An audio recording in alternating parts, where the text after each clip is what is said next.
मेरा नाम पवन है। मैं राष्ट्रीय स्वास्थ्य मिशन के तहत महोबा जिला अस्पताल में काम करता हूँ, संविदा में। मेरी पत्नी, जिसका नाम ऋतु वर्मा है, वो GGIC मोगरानीपुर में बाबू है। मैंने पिछले साल अक्टूबर की 10 तारीख को अपनी बीवी को किसी के साथ चैट करते हुए पकड़ा था और उसकी चैट देखकर मैंने उसको समझाने का बहुत प्रयास किया था। मेरे समझाने पर उसने कहा था कि मेरा शरीर मेरी मर्जी, मैं चाहे जो करूँ, तुम होते कौन मुझे रोकने वाले। उसके बाद मैं और मेरी पत्नी हम अलग रह रहे थे।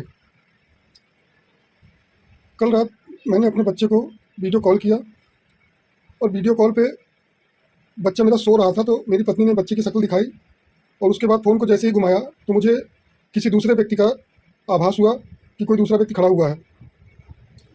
और जैसे ही मुझे आभास हुआ, मेरी पत्नी ने फ़ोन कट कर दिया और फ़ोन कट करने के बाद जब फ़ोन कट हो गया तो फिर मैंने काफ़ी सोचा और सोचने के बाद करीब 2 या 3 मिनट के बाद मैंने 112 नंबर पर कॉल कर दिया।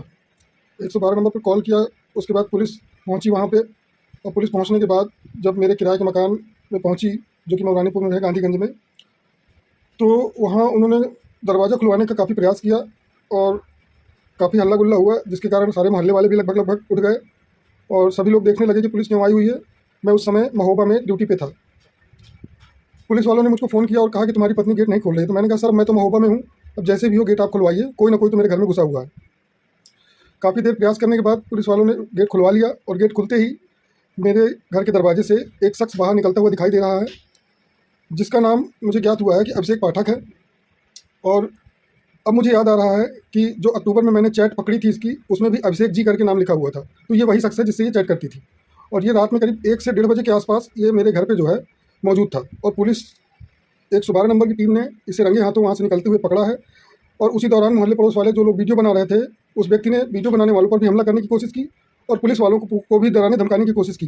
क्योंकि वो व्यक्ति सुना है सभासद है और रसूख वाला है, इसलिए उसने अपना पूरा प्रभाव दिखाने की कोशिश की है। दोस्तों, मैं केवल ये चाहता हूँ कि मेरी पत्नी को जिसके साथ रहना हो रहे, मुझे कोई फ़र्क नहीं पड़ता, लेकिन मेरे बच्चे को कुछ नहीं होना चाहिए। मेरा बच्चा मुझे मिल जाए, उसको नाजायज़ संबंध रखने किसी के साथ रखे, क्योंकि अभी तक तो मुझे शक था, अब क्लियर हो गया है कि वो ऐसी ही है। और इसके पहले भी मैं कई बार उसको पकड़ चुका हूँ, रात में किसी न किसी से बात करते हुए कई बार समझा चुका हूँ। हर बार मैंने माफ़ किया है, इग्नोर किया है, लेकिन उसने कभी भी आज तक अपनी गलती नहीं मानी। हमेशा मेरे ऊपर ही प्रेशर बनाती रही और मेरे घर वालों को दहेज हिंसा और घरेलू हिंसा के मामले में फंसाने की धमकी देती रही और खुद आत्महत्या करने की धमकी देकर मुझको चुप करा लेती थी। लेकिन इस बार हद हो गई, घर के अंदर किसी को घुसेड़ लिया। मुझे अब इसके साथ नहीं रहना है और जो भी फैसला होगा मुझे मंजूर है, लेकिन मुझे अब इसके साथ नहीं रहना है।